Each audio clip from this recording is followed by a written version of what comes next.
Okay, so the interview you're about to see is with Josh Moore, aka Josh the Ginger Marketer. I discovered him in 2020 when TikTok was like at its height and COVID hit. And I just loved everything that he was saying, how he was presenting himself, and just honestly, he was just solving problems for people.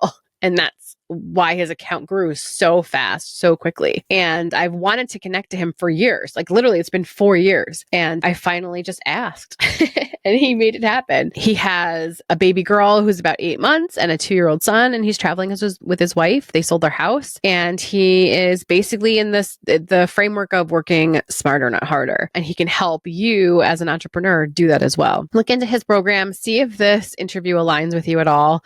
But I love everything about him and what he's doing. And I appreciate the time that he took to kind of sit with me and give me a little come to Jesus speech. Enjoy. So for people that don't know who Josh is, aka the Ginger Marketer, I discovered you in 2020 with it when I think a lot of people did, right? Like around that COVID time, I think was when you literally took off so quickly. I was watching your account grow. Can you tell people like who you are and where all of this came from? Oh, geez. Wow. Those are the days, right? Taking it back to Right. 2020. Oh, I saw something online. It's like, oh, I can't believe like the C word was 4 years ago. It's oh, it's like 10 years ago. I was like, what? There's like this theory going around that 2020 since then or 2020, it's just like time has just gone really fast. But anyway, yes. yeah. I feel that So though. I feel that. I was like, to be honest, I was, where you must have come, well, it was 2020, yeah. So when you found me, I was probably just starting out on TikTok, and that first 6 months was just skyrocket, right? Before that, I'd actually tried TikTok a few times, and I just failed miserably. There's like old accounts of me just dancing on rooftops in Thailand when I was traveling with my wife, and I was trying to be this like influencer. But anyway, I COVID hit obviously, and I was just like, I want to do something, not just kind of sit around. And I was working a 9 to 5 at the time. One of my old jobs had taken me on, and it was a sales job, and it wasn't the most fun. So I was like, oh, I'll go on TikTok because that's what everyone was talking about. And like, I was just like, what do I even do here? Like, growing up with Facebook, I grew up with from like 90s. Well, when what was it, 2006, when I went to uni, and I still get memories today saying, "Hey, you going out tonight?" And like you posting on people's walls and stuff. So I was like, "Hey, I'm pretty savvy with technology," but TikTok was just I couldn't figure it out. So I did these follow for follow parties, and that didn't really work out. And then I just started kind of thinking, well, if I just create the content that I'm learning, like how to go live and all that kind of stuff, maybe some people will like me, same problems, right? And then yeah, things just took off from there. And I remember I still had this wall chart, and I was tracking every 1,000 followers, every 1,000 likes, and I used to every single day put it in this tracker. And then suddenly I was like, I couldn't keep up. It's like, so I got like my first 100,000 followers in 6 months. And then, funnily enough, TikTok actually reached out to me because they wanted to do like a live, um, where we'd go through like the analytics training and stuff. So I did a training with them. It was an hour-long training. We had 120,000 people tune in live, or like throughout it, and I gained like 37,000 followers in 1 hour. And then like Oh my so getting God. the yeah, so then getting the next 100,000 followers took about a week. And I was just, oh my god. And then yeah, it just exploded from there. And yeah, it was pretty It crazy. was And crazy. all I was doing was just like answering questions. And I mean, given I was probably in the time when TikTok was in that infancy and it was just kind of growing, and it almost like every person and their hamster and their dog could go viral. And it's true, they could, right? But Hmm. that's not to downplay that. I wasn't. I didn't. I knew what I was doing in a way, and I just doubled down on it. So I think now I'm at like 800,000. Well, I haven't and been. you did an amazing job. Yeah, of course, right? I mean, to get nearly a million followers, is Right. And you've used it as a marketing tool now yeah. for your programs that you have. And then you also offer one-on-one sessions. What is it that you offer to people? You help them with what? Yeah, so it's a good question. I've gone through a transition over the past year through like various, probably just becoming a dad was the main thing. So I used to be like a scale bro, and I was like, people used to reach out to me to help them with TikTok. So I used to do one-on-one sessions, right? And again, I was charging like $25 for an hour of coaching because I didn't know any different. I thought, wow, $25, that's like a fair decent bit of money. Then I hired a coach. Who's like, well, to charge $250. I'm like, what? That's crazy. You can't do that. So initially, I was just helping everyone grow on TikTok. Had like a do one-on-one coaching. It was mainly, but then I found out that I was on 20, 30 hours of coaching calls a week plus sales calls, and I was just like, I can't. This isn't doable. It was doable when I wasn't a dad. I asked my wife differently now. She was like, yeah, I just hardly didn't see you, but I was just so into it. And then that went into like helping businesses with TikTok. And then I did like I went into like real estate, and the question is like, well, why? I always kind of asked myself this question. I had a few investors that I was working with and did really well, and a few realtors, and they kept reaching out to me. It's like, evergreen niche. They've got the money. I mean, if I just get them like one, maybe two house sales, depending on their area, they can pay for it. So it's almost like a no-brainer. So I ran that offer and, scaled it to like high six figures. Had like at one point like 60, 70 people in. And now it's a bit different because I'm finding that I still like TikTok and I enjoy social media and I use it as a marketing channel, but I feel I've learned so much more about growing businesses, and people were reaching out to me saying, "Hey, Cal, what's my pricing? Can you help me with my office? Can you help me? What kind of group coaching do you have? How do you hire your team? How do you manage your team and everything?" So I was like, well, if that's their next problem, why don't I solve for that next problem as well? Because I can get them the traffic, I can get them the leads, I can get them the clients, but they don't know how to deliver it, right? So then people started reaching out to me. So now I've got like an offer, which TikTok is still part of it, but it's more just you say it's more like a business coaching offer. So it's basically when I just help people scale lean, profitable businesses, not a big team, no sales calls. It's really just 1-2 posts a day and 95% plus profits, right? Purely because I'm living this lifestyle now where I'm living on the road, my family, my 2-year-old boy, my 8-month-old girl, my wife, my dog, and we just travel. And I work 3-hour days, 4-hour days sometimes. Sometimes I don't even work. I've got a team of one. He works part-time as like a VA, right? And profits are just like five figures, right? Scaling up to 6. So, TikTok's part of that. How hard is it to get into that program with you? Because I know you just started a new program. Yeah, Is it pretty easy. Are you accepting new people? Are you doing it Yeah. as like group coaching, or how are you doing this where you're only working 3 to 4 hours a day and now you can travel with your family? Yeah, it's a great question. And it's the way that whereas before I used to do one-on-one, right? And that was just burnout because I couldn't physically this is my old offer, right? So I'll go through the phases, right? I couldn't scale that because I used to offer 3 coaching calls a week. So I could only work with like maybe 10 clients at a given time. So I was always capped. Then that meant I couldn't create content to get more clients in. So it was that roller coaster up and down revenue. Okay. And then the second one, I did a group coaching offer and that was fine. And they got results. Most people got results, but I didn't really offer any like one-on-one with that. So it's just all group. So even if you wanted to go faster, you could afford to pay more. I'm just going to pitch the group offer. So then what I've created now, it's almost like you could call it a hybrid, but you could call it almost like a tiered approach. So it's still the same offer. I'll help. The offer right now is that I'd help people get the first 10,000 in 16 months and then show you how to make that recurring every month and then every week and basically kind of take it from there. Ultimately helping them scale to like 7 figures. But it's one offer, but it's just different approaches. So you can come in. I make it very easy to get started because I haven't got the sales calls. It was $100. I just put it up to $150 a week. Right? No contracts, no tie-in, nothing like that. No promises, no guarantees. Just hey, if you want to join, you join. If you don't like it, you can leave. But if you leave, you can't work with me again for another 12 months. So you're almost like locked out. But people pay, yeah. But then I open the doors usually once a month, just to like 10 people. So I let those 10 people in. If the doors are open, they're open. If that gets filled out, they're closed. The reason being, it's because I want to just focus on those people, and I don't want to just have a free for all because it doesn't move people. Right? We think of in the day and age where you've got urgency and scarcity. I create that because it's doors closed. And once my spots, I've got a certain number in mind. Once I hit that number, I'm just going to cap it out, and it'll be wait list. If you want in, you have to wait for someone to leave, right? Because that just controls the quality of the people that I've got in. Means that we're all I know where people are at on each of their journeys, and it's not just like, hey, I'm going to get a million or 1,000 people in here, and I don't really care about them. I know every single person in my group at the moment. We've got about 17 in there. I know every single person.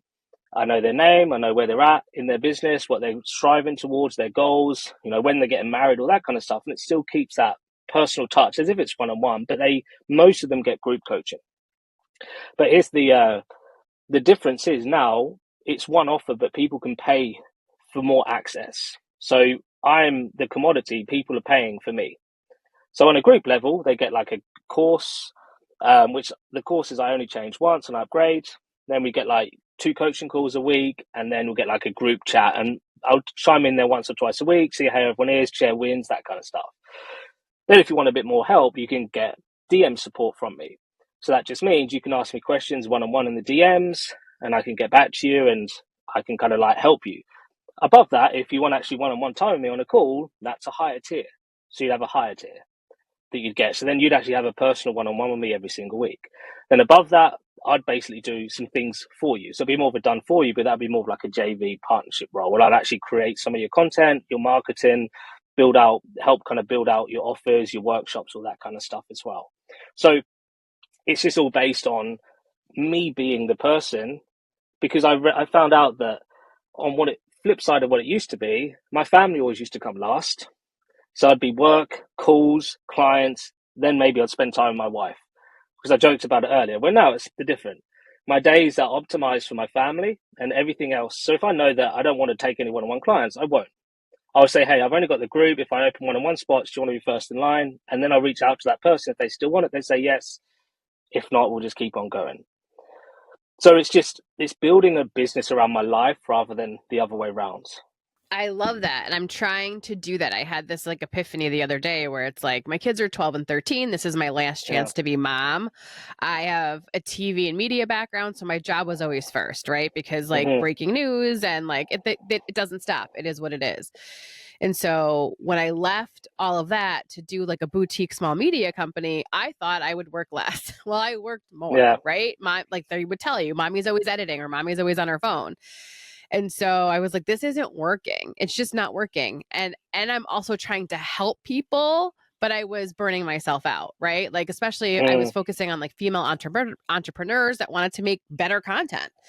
And it just wasn't working. I just felt like I was, for whatever reason, attracting people that didn't have the monthly budget, et cetera, et cetera. So I was like, this is just burning me out and it's not working. So I'm at this like weird crossroads now where I want to do the same thing. I just want to focus on my family. How do I like work smarter, not harder? And figure out like, what do I want to offer?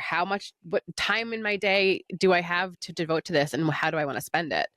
So I love that you came to that conclusion and you figured out a way. I feel like I'm like in the muck right now though, of trying to figure out like, what is that for me and where do I stand?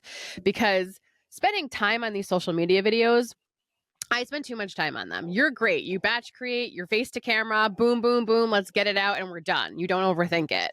I'm making cover photos. I'm adding captions that like matter, and I'm watching the captions to make sure they're spelled right.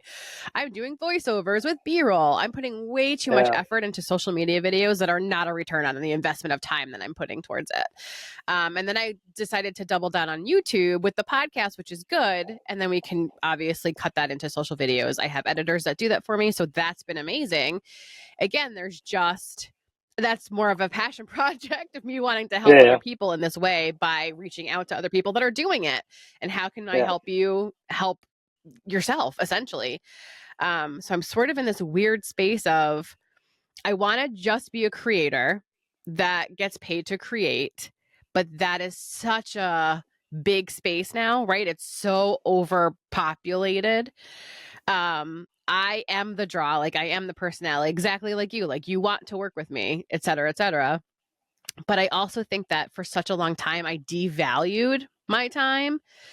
So I'm like, I'm trying to put all the things together. Like, how did you come to the conclusion of, no, my time is valuable and this is what I'm charging, and just stuck with it? Was it an easy choice, or did you have to sort of work up to that? It was big. It's the difference between easy and simple, right? And I think it's a very simple choice. We just make it hard because it's like you can go in your head all the reasons why I can't do it. And there's this what's called the sunken cost fallacy. If you've ever heard of it, have you ever heard of the sunken cost fallacy before? No. It's basically where you put so much time and effort into something that the way of like I could say it's kind of like when you're in a marriage and you're in a marriage for 15, 20 years, like I can't divorce because I've put 15, 20 years of my life to this. And it's because the cost of you that you put everything in, it's more than what the cost of change would be, right? So it outweighs that.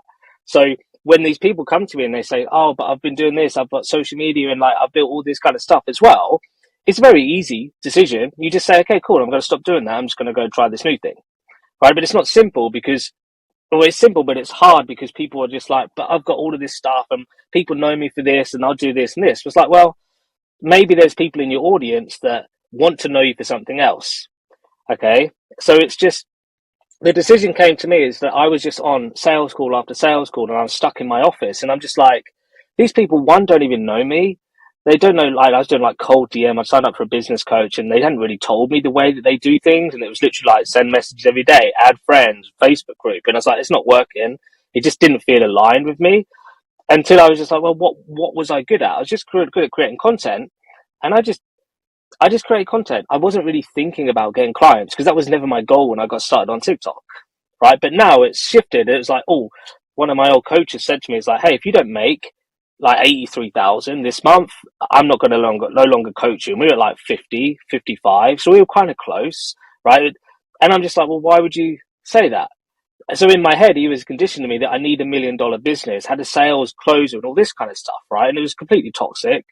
I was spending, yeah, it was just anyway, different story for a different day. But I was just like, you know what? You create a business in a way that like he created my business in his way. But it's like no point did I ever feel that I had control over what I was creating. And we can. And I think a lot of entrepreneurs forget that because they read the books, they see the like podcasts, they see the TikTok videos, and they spend so long following someone else's journey. Not every question is this the journey that I want to go on? Do I want to get to this point where this person is going to? And then so it's there's a Oh my point there's a God, you one just, that was it. there's a Yes. there's a point in the road where you got to stop and ask yourself, what the am I doing? Because the one thing you just said there is like, oh, because it matters. But who does it matter to? It matters to you, right? I need to do these Canva. Other people, they don't care, right? People don't care. Or if you, like, and that's why with my YouTube channel, I've just started. I'm just literally like this, recording to camera. I don't care if my hair's like this, if my beard is white and all over the place. Like, I look a bit of a mess right now, and I'd happily say that, right? Because I don't care. Like, this is me. This is how I am. And we try so hard to put on a front and a show, and it's like, well, why? What does it matter if you wear a black shirt or not black shirt? If your hair's up, if your hair's down, if you haven't got makeup, you have got makeup because people care so much about their own lives. They don't care about you, especially. So that's the way that I think about it. And the decision come. It's a very I wouldn't say it was a hard decision. It was just hard to build up that momentum again because it's trying to even get people to adjust. Like, oh, you're this person now. Well, and also though, just right. And I think that I do believe in YouTube, and I think that I just have to I came to that conclusion of like, wait, what am I trying so hard for? What am I pushing for? I don't want to do Yeah, this. Like I love clients and all, but there gets to be a certain period of time where I can't keep pushing you to help yourself, right? Like I just got to a point where I was like, wait, I just want to do this for myself. I want to build my own brand. And then if yeah. I can come up with some sort of a coaching program or something out of that eventually, great. But I want to build my own brand and keep creating. I love creating. I love creating content. My biggest fear has been face to camera, like where I just talk to the camera. Mm, And so this month I just turned 49. And so that's the goal, is just to do face to camera, just to talk about the problems I'm solving for myself. Exactly what you said, is yeah. because if I'm going through it, someone else is going through it. And so that's the goal this month, because I'm overthinking the content. I'm over editing stuff. I'm over producing stuff because I'm a producer. So it's in the back of my, like, it's subconsciously constant. But I have to realize at some point in time, done is better than perfect. And nobody cares. It's the first thing Mm, I tell all my clients. Nobody cares. But for some reason, I can't take my own advice. Like I feel like because I teach people how to do this, mine has to be at this level. Right. And I don't think so. I think I but who just have to says show that? up. I just have to show up. Right. But who? My But subconscious producer. yeah, exactly right. And it's like I've done like lots of like CBD and like kind of cognitive behavior therapy and like all this kind of stuff. And it's almost like, well, this belief come from somewhere, so it can get undone. But it's like always just question yourself, like, well, if you're the judge, jury, and executioner, you've got the evidence for and the evidence against. there's certain reasons as to why you don't want to show your face on camera, because you believe something may or may not happen, right? Or people may or may not think something. So in a weird way, what you're trying to do, and this is it's interesting. Early, there's one thing that I touched upon, and you said like, hey, like I'm kind of creating to get paid, but I don't do that. I get paid to create. I just create, and people pay me from the creating that I'm doing. So a good example of this is that um, there's people in your audience that probably aren't a good fit for your one high ticket offer. Maybe they can't afford it, or maybe the way you've structured it isn't in a way that is the exact thing that they want. So, for example, mine is I can help you make like 10,000 in 16 weeks, and I can help you do this working less than 4 hours a day, no sales call, and really kind of only creating about 1 or 2 posts a day max. Right? Some people that may not apply from this. They want to still do sales calls, or they may want to work more than 4 hours a day, but they may want to make 10,000 pounds per month or dollars per month. They may not want a big team. They may only want to do one post a day and know exactly what to post instead of running ads or doing networking events. So what I do is that when my doors aren't open, I run like paid workshops or I offer paid trainings to people. So I turn leads into customers, because you might be like, oh, I really want your content strategy that's getting you inbound leads, right? Because that's something that would help for my business. And then if they like the offer, I'd upgrade them into like my client offer. So then I'm just creating, I create workshops and trainings for my actual clients. And then I offer the public, hey, do you want a ticket? $50 or usually like $100 to come in. They buy a ticket. And then I say, do you want to become a client? And some people say yes. Some people are like, no, I just needed this. This is like the one missing piece of my business. Thanks for filling that gap. Right? Because in essence, even you just saying like, hey, I'm creating to get paid, that's thinking that with the end in mind, you're already, I wouldn't say that's authenticity or authentic in a way. It's because there's an ulterior motive there. Now, when we're creating, we're just Yeah, creating. 100%. And if we get paid, we get paid. And that was the big Yes. insight that I learned when I first started on TikTok.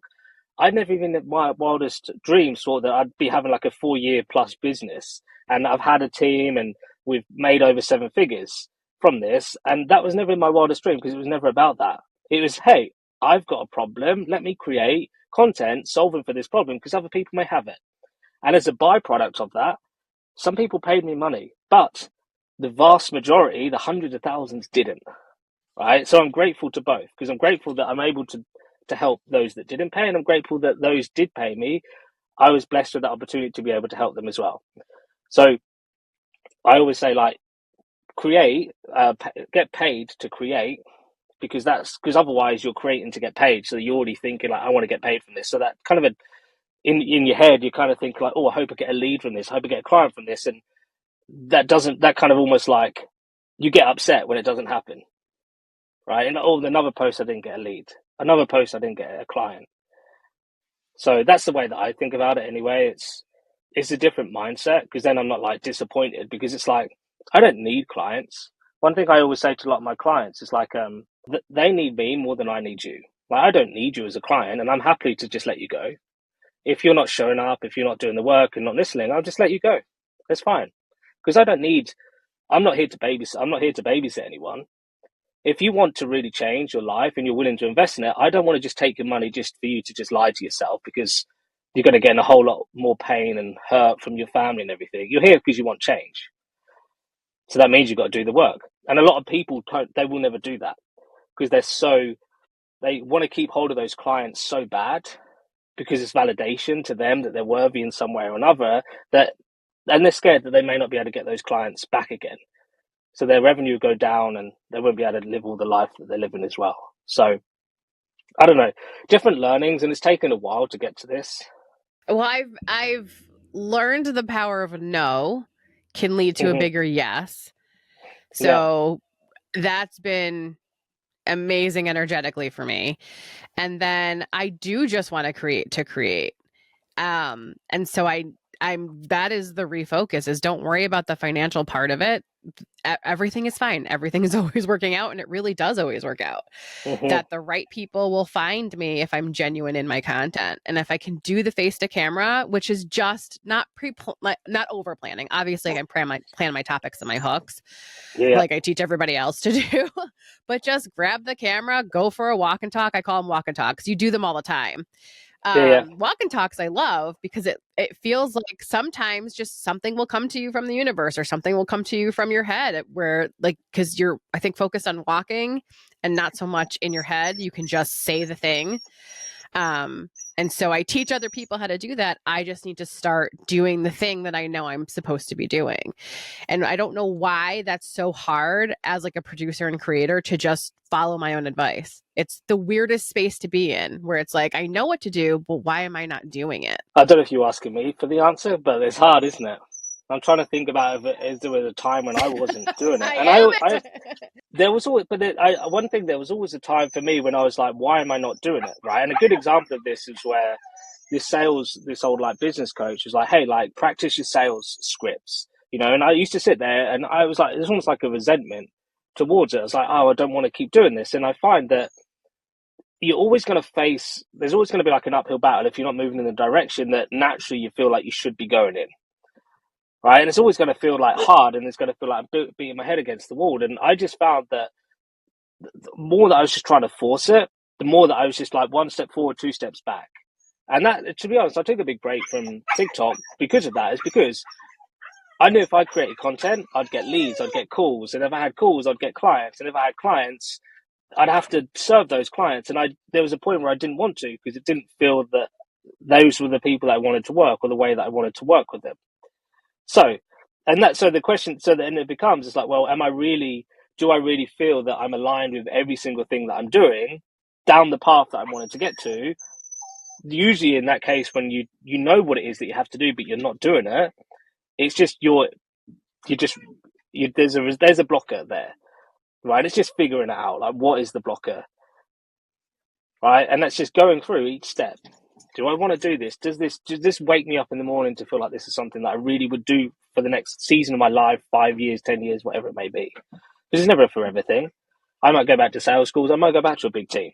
But the season now, I'm in a freedom mode where I don't want to work. I want high profits. I just spend a lot of time with my family, my young kids traveling. That's my season that I'm in. It's trying to When find you that line. sold the house, was that the realization? And were you freaking out at some point in time of like, oh God, I really chose to do this. This is really happening. When the house sold and you're like signing that contract and you've got that RV, at what point were you like, oh shit? Or were you It's like, yes, this is finally happening? I don't know. It's hard. It still doesn't really feel real because it's been like 2.5 weeks since we've been living in the motorhome.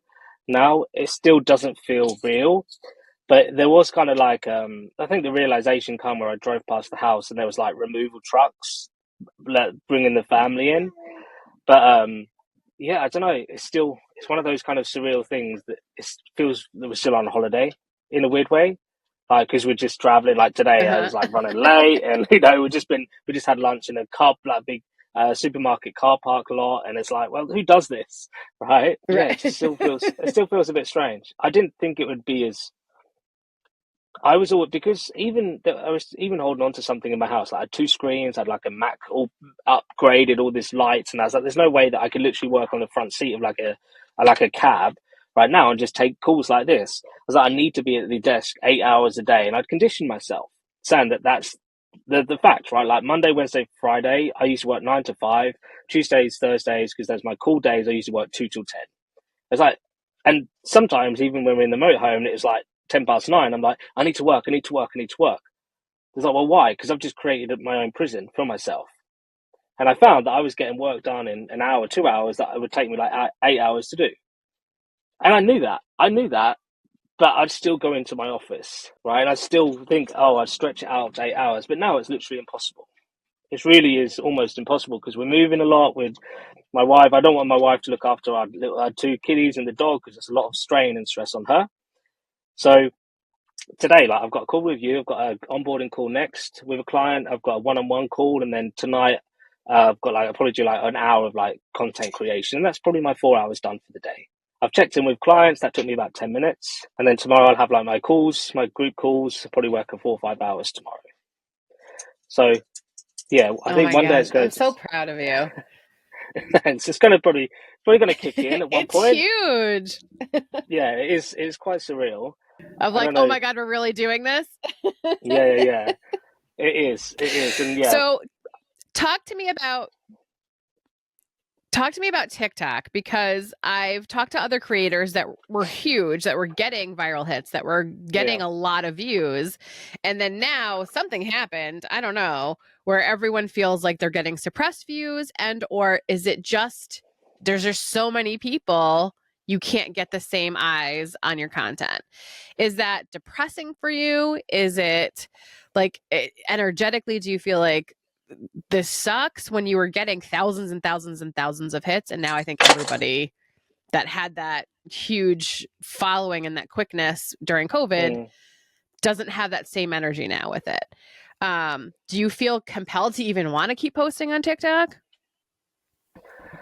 That is a really good question because it is like I think it becomes valid. It becomes like a validation, and I got so used to it that I almost like I needed it. If a post flopped or it didn't get like the 10,000 or the 100,000 views, I felt like a failure. I felt like, hey, like I failed people. But I then kind of take it back, and I use my own advice, which I tend to do, where it's like the first whenever one of the first modules, one of the first like or like 10-minute mindset things is like just like how many people do you need in a room to one like leave the dream lifestyle that you want? So do you need like 10 clients, 20 clients, 30 clients, 50 clients? Okay, cool. So then how many people outside of that do you need to turn those into clients, right? If you need 10 clients, you probably maybe need like about 100 people in your audience and you've got like a 10% conversion rate. So you need 100 people, right? So then I'm like, well, cool. If you just reach 100 people, the same 100 people over and over, you're guaranteed you're probably going to get the clients that you want.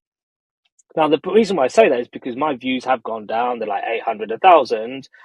But I felt that for the longest time, one, I just changed lots. It used to be all TikTok, then I went to the real estate. So I've alienated a lot of my brand. I've also switched up office. So again, there's probably people that do know me are just like, well, what do I know you for? What are you doing nowadays? That kind of stuff as well. But I think as any platform, and I knew this was coming with TikTok, it's that when people were just on it, it was just like you could just get viral views for the silliest things. Like, and I get a good example of this is I had a video of me just sitting in front of a wall. I had a video of me sitting in front of a wall and a caption like, if get a million, if this comment gets a million likes, you have to shave your hair. And I just sat there in front of a wall and it got like 400,000 likes. I'm like, this is crazy.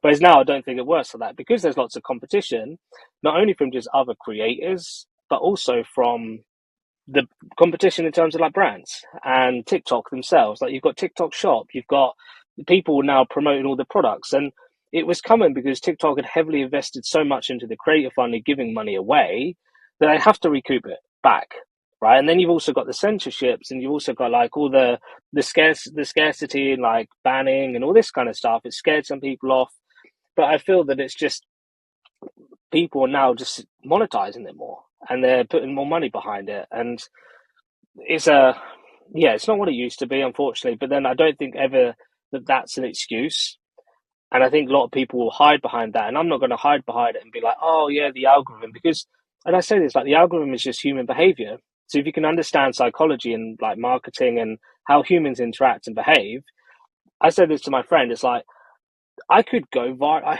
and I say this with like it's going to sound very egotistical, but like I could go viral, but I don't want to go viral for the wrong reasons. Right? I could do trends. The trend, hey, trend alerts, trends, but it's like, well, why? My clients who are entrepreneurs who want to build a freedom based business, want to sign more leads, get more leads to clients, they probably aren't interested in trends. That doesn't really, because my message now is that stop jumping on the latest trends. Don't do trends and everything. It's because most people will jump on the next biggest secret in marketing and trends. And I even put a post on Facebook yesterday, which is like the one thing, regardless of any trend or secret marketing tool, is just relationships and audience. Right? That will outlast or outdate any trend.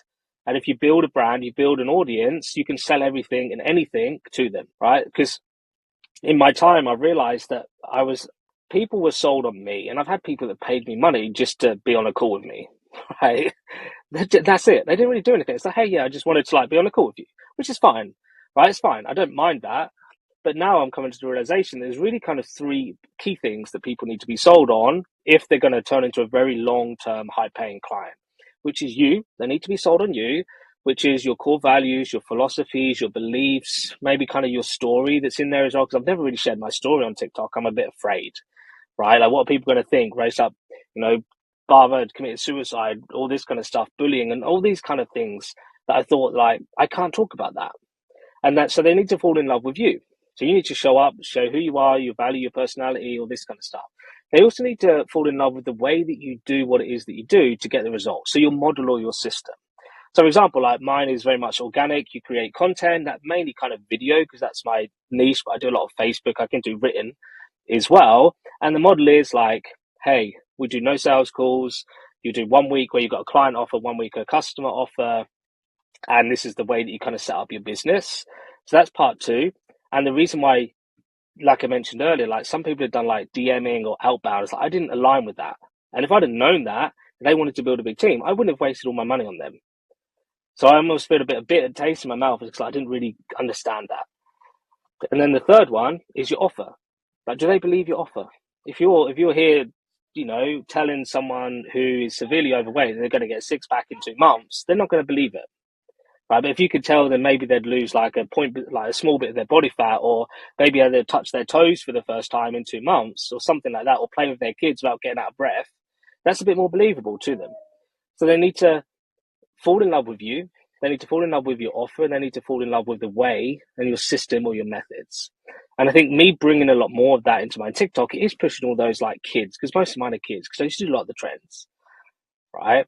Now I'm actually thinking, well, 200 to 300 business owners, if they see that post over and over, those business owners, 200 people paying $150 a week, right? That's just insane. One like 600, that's like 120,000 in monthly to sign those 200 people. So for me, it's about consistency and just showing up and not controlling the controllables, which is how do I show up? How do I continue to give value day in, day out without expecting anything in return? Because it's going to compound, and eventually one day people are going to be like, I'm just going to work with this guy because he's still here 4 years later when the other guys, they're doing AI or they're pushing some like weird stuff, or they're not even here. I could list out 5 or 10 of my competitors that went big. One was a radio host and then she just quit. She hasn't posted in 2 years. So it's like, I don't want to let the algorithm win, but like, oh, I'm not going to post anymore. I'm going to create a new account, all that kind of stuff, because I can't control that. Well, you also know that virality doesn't equal sales all the time either. Exactly. Virality is just a numbers game. It doesn't Exactly. necessarily get people to say, "Oh, I want to work with this person."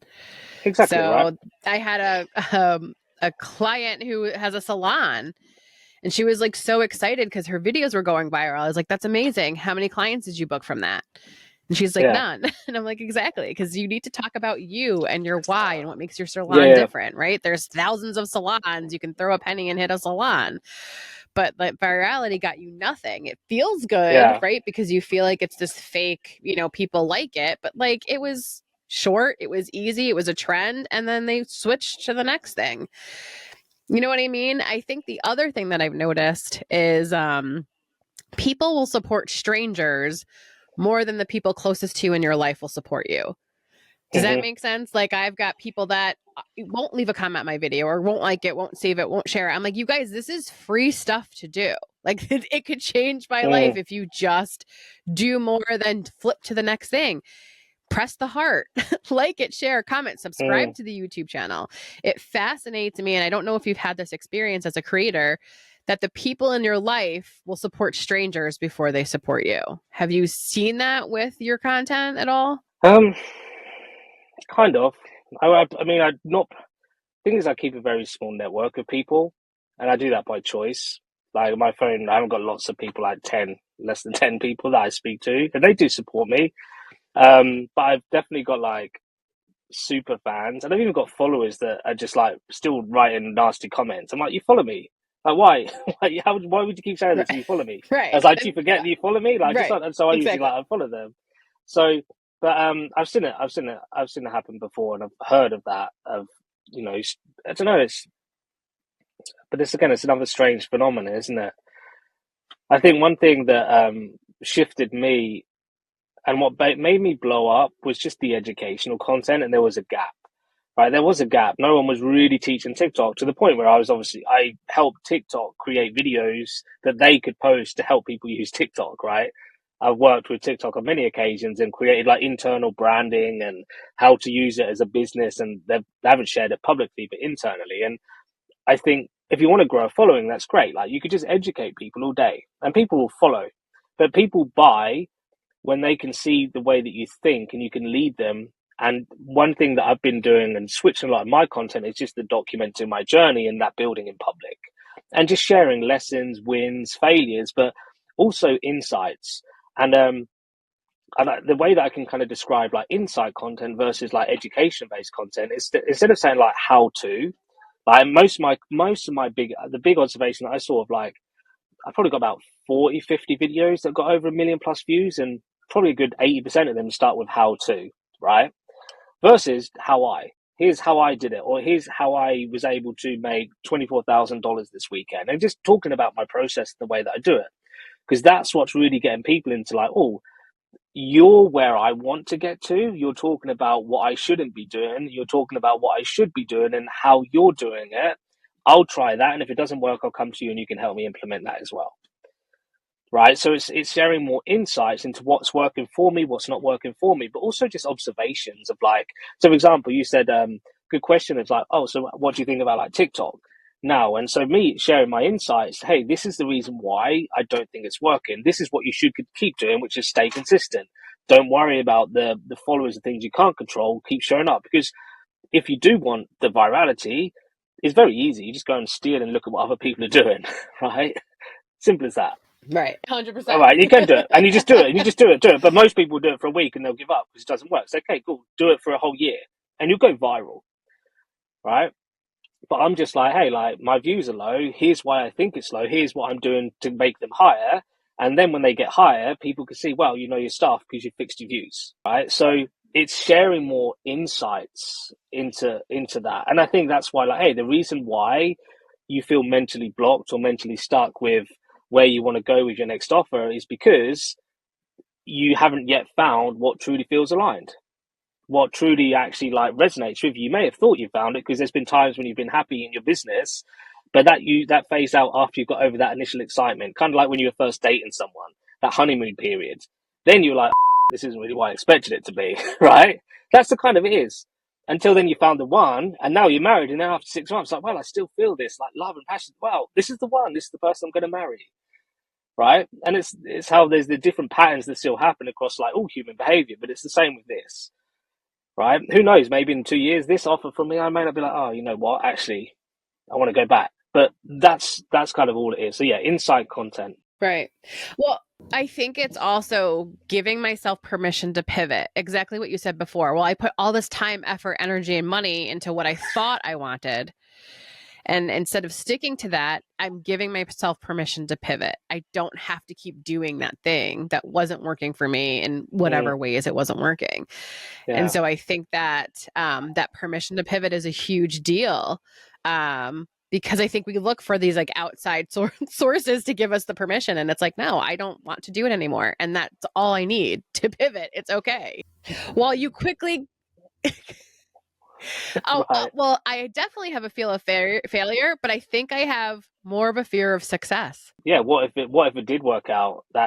It's the kind of like, because most people will default like, hey, what? Hey, I can't send this DM. It's not going to work out. I can't put this post up. People are going to think this. Like, well, what if they don't think this? What if they think the opposite? And it's interesting you mentioned like permission. It's like we empower a lot of our clients to kind of make decisions for themselves, and like, you know, but then when it comes to doing it for yourself, it's almost like I can't give myself permission. Why can't I? Like, but it's very easy to give out the advice, but it's a lot harder to kind of take the advice as well, which is, in a weird paradox, hard because we are the ones teaching people to do it, yet we aren't doing it ourselves. What were you going to say? Yeah, were you glazed over it? Sorry. Well, you glazed over a suicide in the family and then getting bullied when you were younger. Do you feel like you are going to incorporate more personal content, or do you feel like that's not what you want to share? I think it is. I think there was, for the longest time, I was almost like locked into this victim mentality, that I was born a victim, and you know my dad took his life. He couldn't felt that he could be like a good dad to me and my sister, and I was in and out of care system, and mum in prison, lots of drugs and all that kind of stuff. And there's part of me like I have to do it delicately, because I'm not here to bash anyone, to kind of like, hey, like, I don't want to bash any of my family. And the quickest way to lose authority is to kind of call out and talk negative about other people. It's not a leader or an authoritative person would do. Um, but it's kind of incorporating that in a way, but it's doing it with a message behind it to be like, no matter where you come from, no matter what you've been through, understand that you're still here and that doesn't define you. So there's always need to be a core message behind that and certain values that I'm living through right now. And for the longest time, I couldn't talk about that. And there's an example where I was in a very toxic relationship with like a business coach, and to the point where it was no word of a lie, there was the difference between him and my wife. Right, that was and I was swaying towards him at one point, which was a very hard thing. It's hard to talk about, even just accept. But I think time is a good healer, and it just makes you realize that everything like happens for a reason, and there's different reasons why things happen. But it's just that comfort, and it's talking about it in a way where you can share insights and lessons, not just saying like, "Oh, I was this, I've gone into therapy and all this kind of stuff." It's like, no, hey, I've been through what you probably may be thinking or you're about to go through.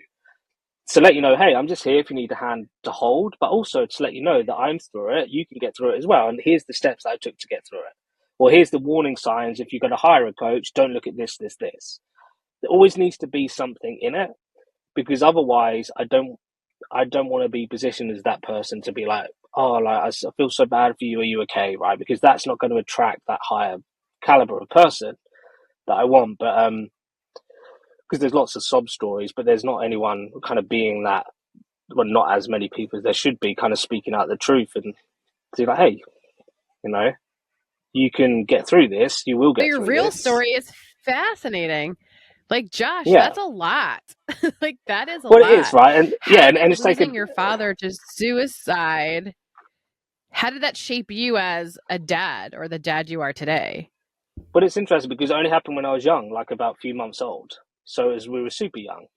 But so that means that when I was put into kind of care, when my mum ran away with another man, we were put in. My sister and I were put into care with her friends, and then she kind of did it again, and we were put in care with our grandparents. So actually, I was raised from about like early teens, 11, 12, with my grandparents. So my granddad, being like a real kind of gentleman, he showed me how to work hard, how to respect women, and we got even told off. We wouldn't even say the word fart. It was that like we had to say pop. Right? I heard him swear like twice in Right. about like 7 years. Right. But it was very strict. We used to sit down for dinner, no elbows on the table.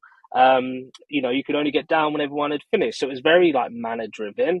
But it was also they wanted me to succeed. So they're like, hey, we're going to get you into uni, and they fought hard. And I managed to go into uni, and they supported me way more than what I think my mum would have at the time, being like she was a mum raised on. My mum never worked. She was raised from this like welfare and all that kind of stuff. So we never really had much. We used to eat like tomato ketchup sandwiches. Most nights was tomato ketchup sandwiches, and lunch was often the same as well because we couldn't afford much more. And we'd get bullied for wearing like clothes that had rips in and that because we couldn't afford to buy a lot more as well. But it's just it shapes me in terms of like understanding that family is everything, and being raised by my grandparents because they were always there. They were that stability. They were always those people there when other people weren't, especially like my parents. I understand that kids need a lot of that in their life. They need consistency. They need routine. They need to kind of really know what's right and what's wrong. And so we really, as parents, try to like instill that into them. And they're still young. I mean, my daughter, she's just turned like what 8, 9 months, and my son, he was only just turned 2. So they're still very young, but we never got to travel when we were young.